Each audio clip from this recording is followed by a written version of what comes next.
અન્નનો સ્વીકાર કરે એમાં પણ ભગવાન શ્રી હરિ કહે કે પૂરો સંયમ રાખે.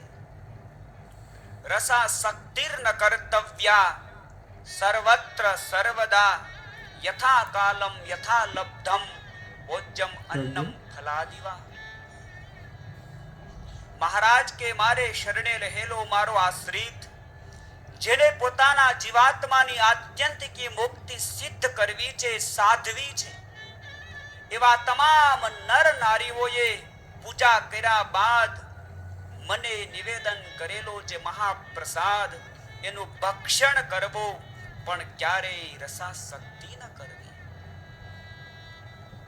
જ્યારે જીવાત્માની વૃત્તિ વાલા ભક્તજનો ભોગમાં જાય છે, જ્યારે જીવાત્માની વૃત્તિ વિષયોમાં જાય છે, ત્યારે વિષયાસક્ત બનેલું મન પરમાત્માનું ભજન નથી કરી શકતું. એટલા માટે